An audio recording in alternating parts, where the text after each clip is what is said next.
గారిని కుడిపీద శ్రీనివాస్ గారిని కూడా వేదిక మీద జాయిన్ అవ్వాల్సిందిగా రిక్వెస్ట్ చేస్తున్నాం. అండ్ ఇప్పుడు మామిడి హరికృష్ణ గారిని మాట్లాడవలసిందిగా కోరుకుంటున్నాం. అందరికీ నమస్కారం. First of all I would like to say my heartfelt congratulations to Balagam Jagadish. అయ్యా, నువ్వు ఈ కంటెంట్ని నమ్మడం వల్లనే ఈ సినిమా వచ్చింది. సో అందుకని first of all we must give a huge round of applause to the producer Balagam Jagadish. అంటే ఇప్పుడు ఇంత ప్రపంచంలో ఎన్నో కథలు ఉంటాయి, కనుక ఒక కథల్ని నమ్మడం, ఆ కథ ప్రజలకి నచ్చుతుందని జడ్జి చేసిన దాన్ని కావాల్సిన ఇన్వెస్ట్ చేయడం, దాన్ని ప్రజల్లోకి తీసుకెళ్ళడానికి కావాల్సిన అన్ని పనులు చేయడం నిర్మాత పని. అది నమ్మడం ఎవరైతే నమ్ముతారో సినిమా పచ్చగా బతుకుతుంది, సినిమా కళ అద్భుతంగా కొనసాగుతుంది, ప్రేక్షకులు కూడా చాలా మంచి ఎంటర్టైన్ అవుతారు, అందరూ సంతోషంగా ఉంటారు. మొత్తం అంటే total society will be very much happy when the producer is happy, when the producer is having that judgemental capacity. So అందుకని బలగం జగదీష్కు ఫస్ట్ ఇలాంటి కంటెంట్ డ్రివెన్ సినిమా, ఇప్పుడు అంతా కూడా కంటెంట్ డ్రివెన్ కథలే. సరే, main stream commercial mass masala సినిమాలు ఉంటాయి, అవి ఎప్పుడు ఉన్నాయి, మొదటి నుంచి ఉన్నాయి. 1931లో భారతదేశం మొదలయ్యి, అంటే 13లో భారతదేశంలో తొలి సినిమా, 31లో తెలుగు సినిమా మొదలైనప్పటి నుంచి కూడా మాస్ సినిమాలు కమర్షియల్ సినిమాలు ఉన్నాయి. బాలరాజు అప్పట్లో నాగేశ్వరరావు గారు తీసిన బాలరాజు సూపర్ డూపర్ హిట్, అది పెద్ద కమర్షియల్ సినిమా. ప్యారలల్గా మళ్ళీ కంటెంట్ డ్రివెన్ సినిమాలు కూడా ఉన్నాయి. అలాగే ఇప్పుడు కూడా కంటెంట్ డ్రివెన్ సినిమాలకి మంచి కాలం నడుస్తున్న టైం ఇది. ఒకవైపున పెద్ద హీరోల సినిమాలు, మరొక వైపున కంటెంట్తో వస్తున్న సినిమాలు, అంటే కథ ప్రధానంగా కలిగినాయి. దట్టు ఈ మధ్య కాలంలో క్రైము, థ్రిల్లరు, కొంత ఒక సోషల్ మెసేజ్, ఈ 3 ఎలిమెంట్స్తో వచ్చిన సినిమాలు, అది మలయాళంలో కానీ తమిళ్ కంటెంట్ కానీ మనం భాషా భేదాలు లేకుండా చూసే పరిణతి ప్రేక్షకుల్లో పెరిగింది. సో అందుకని ఇలాంటి నేపథ్యంలో ఇలాంటి కంటెంట్ని నమ్ముకొని ఈ సినిమాని తీసినందుకు మొత్తం ప్రొడ్యూసర్ గారికి అండ్ డైరెక్టర్ ఆర్యన్ సుబాన్, రాసింది కూడా మీరే చాలా చక్కగా రాసుకున్నారు. చాలా అంటే కాంటెంపరీ సినారియోలోంచి ఒక కానిస్టేబుల్ పర్స్పెక్టివ్లోంచి సినిమాని చెప్పడం, ఇది నిజంగా మనకు ఎప్పుడు కానీ హీరోలు ఎట్లుండాలంటే వాడు టాప్ మోస్ట్ ఉండాలి, పవర్ఫుల్గా ఉండాలి, ఆయనకి ఏది ఎదురులేని వీరుడుగా ఉండాలనేదే మనకుండే కామన్ కనోటేషన్. అంటే ఆటో డ్రైవర్ అయినా కూడా మొత్తం ఎటు పడతాడు కొట్టేస్తాడు, సిస్టమ్ని బ్రేక్ చేస్తాడు, ఆయనకి ఎవరు అడ్డం ఉండరు. అంటే that is the common formula of Telugu cinema. But here ఇక్కడ సిస్టంలోకి వచ్చేసరికి చాలా లిమిటేషన్స్ ఉంటాయి. అలాంటి లిమిటేషన్స్లో ఆయన క్యారెక్టర్ పెట్టుకోవాలంటే ఎస్పీ క్యారెక్టర్ పెట్టుకోవచ్చు కదా, లేదా ఏసీపీ క్యారెక్టర్ ఏసీపీ రామచంద్ర ఘర్షణ లెవెల్లో పెట్టుకోవచ్చు కదా. అలా కాకుండా కానిస్టేబుల్ అనే ఒక గ్రాస్ రూట్ లెవెల్, మొత్తం పోలీస్ అనే ఎంటైర్ హైరార్కికల్ సిస్టంలో కానిస్టేబులే చిట్ట చివరివాడు. ఆ కానిస్టేబుల్ చిట్ట చివరివాడు అంటే గ్రాస్ రూట్ లెవెల్. మొత్తం మన భారతదేశం అనే వ్యవస్థలో దేశ రాజధాని నగరం ఢిల్లీ, తెలంగాణ రాష్ట్రానికి వస్తే హైదరాబాద్ నుంచి మళ్ళీ జిల్లా నుంచి మండలం నుంచి గ్రామం ఎట్లయితే యూనిటో మొత్తానికి, అలాగే మొత్తం పోలీస్ హైరార్కీ వ్యవస్థ మొత్తానికి కూడా కానిస్టేబుల్ అనేవాడే మొత్తం ఆయువు పట్టు, బేస్, అది గ్రాస్ రూట్ అది. సో అలాంటి క్యారెక్టర్ని తీసుకోవడం, సెలెక్ట్ చేసుకోవడమే ఆర్యన్ నిజంగా నీ creativity and your perception and నీకుండే ఆ అబ్జర్వేషన్, సామాజిక పరిస్థితుల పట్ల నీకుండే అబ్జర్వేషన్కి ఇది ఒక అద్భుతమైన ఉదాహరణ. అందుకని Aryan, it's really amazing thing.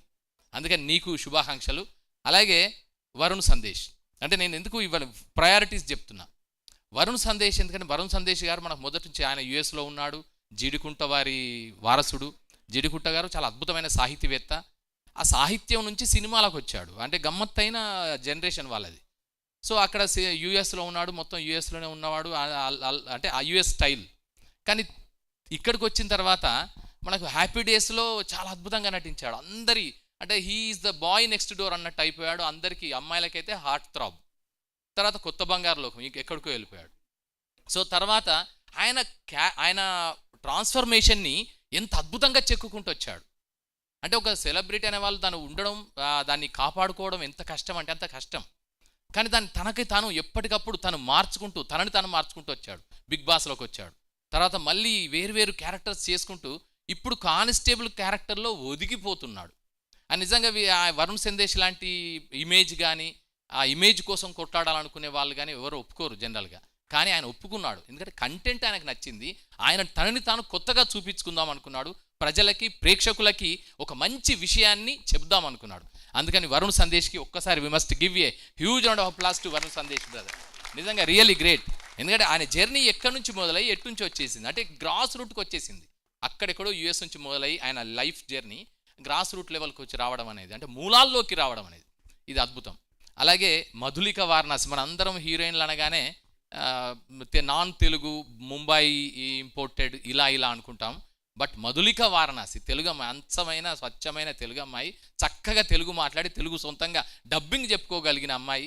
ఆమె ఇందులో హీరోయిన్గా సెలెక్ట్ చేయడం ఆర్యన్ సుబాన్ అండ్ జగదీష్ గారికి, వారికి కూడా శుభాకాంక్షలు. అలాగే అంటే ఇక్కడ పోలీసు కానిస్టేబుల్ అనే కంటెంట్తో ఇప్పటి వరకు చాలా సినిమాలు వచ్చాయి. అవి కామెడీ, ఇంతకుముందు రాజేంద్ర ప్రసాద్ గారు చెప్పినట్టు కామెడీ ఓరియంటేషన్లు వచ్చాయి, సీరియస్ సబ్జెక్ట్స్తో వచ్చాయి. కానీ ఇది ఇప్పుడుండే కాంటెంపరీ ఇష్యూస్లో మనందరినీ ఆలోచింపజేయగలిగిన సినిమా, మనందరి బాధ్యతని గుర్తు చేయగలిగిన సినిమా, మనందరిలో మరొక్కసారి మానవత్వాన్ని తట్టి లేపగలిగిన సినిమా. అందుకే ఆర్యన్ ఎంత చక్కగా రాసుకున్నట్టు ఈ కథని ఆ ట్రైలర్ చూస్తేనే మనకు అర్థమైపోతుంది. సరే రివీల్ మొత్తం కంప్లీట్ స్టోరీ రివీల్ అవ్వకపోయినా దాంట్లో ఉండే మెయిన్ ఎలిమెంట్ మన హృదయాల్ని ఖచ్చితంగా తడుతుంది. అలా చక్కగా ప్రజెంట్ చేయడంలో డిఓపి వలి కానీ, మ్యూజిక్ డైరెక్టర్ కానీ, మిగతా అందరు కూడా, వలి గారు కానీ, మొత్తం వీళ్ళందరూ కూడా చాలా అంటే ఆ విజన్ని కరెక్ట్గా క్రియేట్ చేయగలిగారు.